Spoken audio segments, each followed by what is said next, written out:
Good morning, Frank. It's your dad sitting in the living room here in Jacksonville Beach waiting for the sun to come up. And today you would have turned 44 years old. At your memorial service, I told two stories, and your son Frankie was there. But Arlo and Olive weren't even born. So I'm going to tell those stories again today in memory of you. And then I want to update you on what's going on.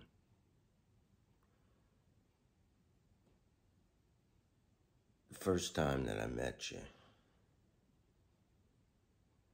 you had just been born. And I was going to be there in the delivery room. You were born at St. Mary Hospital on Frankfort Avenue in Kensington. That might be in Fishtown, but neither here nor there. And I went to find my buddy Meatball and tell him, like, hey, I'm going to become a dad. She's going to the hospital. And he said, let me buy you a beer. And he did that. And I missed being there, but I got there right after you were born, and I think your mom stayed in the hospital for a day, but then we came back to Nana and Grandpa's house where we were living at the time. And it was a three generation house before that day. Well, no, I take that back, because I think by this time Sam lived there. Yeah, because your mom was there, so Sam lived there. So it was already a 4-generation house. We had great-grandmom who, and this is for Olive and Arlo, not for you. And for Frank, because he probably doesn't know this part. Great-grandmom, the lady that you called great-grandmom, she was my dad's mother, and then there was my mom and dad, and me. That's the 3rd generation. And then Sam and you showed up at the house, and Sam was like 5 years old, maybe had turned 6 by then. So he was, pretty self-sufficient in a lot of ways, but you threw the house into chaos when you got there. Your mom went up to take a nap, and everybody was there, and my mom wasn't there for some reason. I don't know where she was. And you pooped. Right?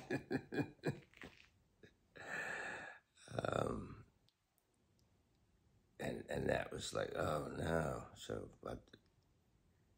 I figured it out. I got you changed, and then you started crying, and you just wouldn't stop. And I'm like, oh, what's going on with this kid? Oh man, just stop crying. Just stop. We're walking around with you, holding you, trying to give you a bottle, doing all this stuff, and you just wouldn't stop crying. And my grandmother was there, great-grandmom, and she said, Frankie, he's in a bad mood. And I said, he's an infant. He was just born. How could he be in a bad mood? Are you insane? And she said, he's a little human being. They have good days and they have bad days too. And I went like, I think I said to her, like, you're crazy. But I always remember that she said that. and you were. You were real talented in a lot of things, in music and art. You didn't really apply yourself at school, but you could have done well there.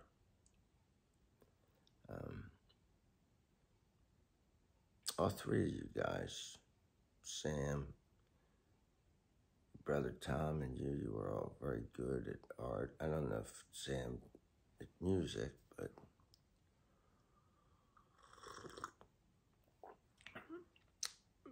you kind of always went on your own program. And I don't mean that in a good way. So by the time you were 11 years old, you were running away from home and doing all kinds of things. And eventually, you were homeless on the street. I remember you were living there at the off-ramp of the Vine Street Expressway at 5th Street in Center City, Philadelphia. And you told me that the last time that I talked to you, the last time that I met you. That was at a halfway house or something in Kensington, on Kensington Avenue, right underneath the L. And you'd gone into a series of these places. You were very good at getting into them. And you would always say, yeah, I'm going to do it. And I'm going to do it for you, Dad. And it's like, no, you need to be selfish. You need to do this for you. So the day that I went there, they said, oh, yeah, he's upstairs, and he'll be happy to see you. And he came down. Little did I know that'd be the last time I'd see you. I hadn't seen you in years. You were estranged from the family, living your own life, the life you chose. And I found out that you had tried to escape this place. I mean, you were there voluntarily, but you were going to get something that you take to, I forget the name of the drug, but it's a street drug that you can get that causes you to not want heroin. And you said you were going out to get that, and they held you in there, and I believe it was for a reason. I believe it was so I could see you. The next day, your son was with me. The reason that I was in Philadelphia is I was teaching, and I was there for a couple weeks. So I stayed for the weekend. I was downtown at a hotel across from City Hall. And so on Saturday, I came to see you, and then I met Frankie, your son. He was there with his mother and I think grandmother. They drove him over to the old neighborhood, and we met right there by Nana and Grandpa's house.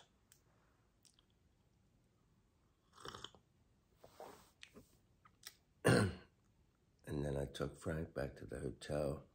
He stayed overnight, and then I took him to Calvary Chapel. And we went right past where you were now. Your little sister Adrienne went to the same place within a week of me being there, and they said they never heard of you. She's like, are you sure you got the place right? But, and I did, but I guess you skipped out, you escaped, And within a year, you were gone. You know,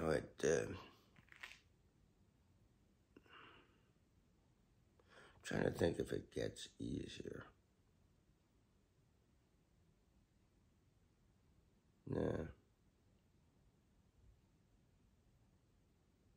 Yeah. I think about it less, but it doesn't get easier.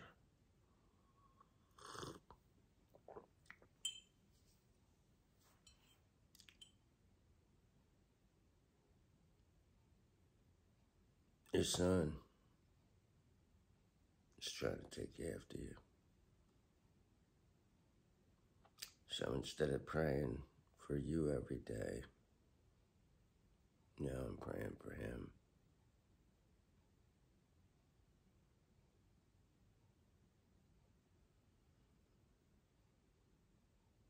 And we'll see what the outcome will be. So, happy birthday, son.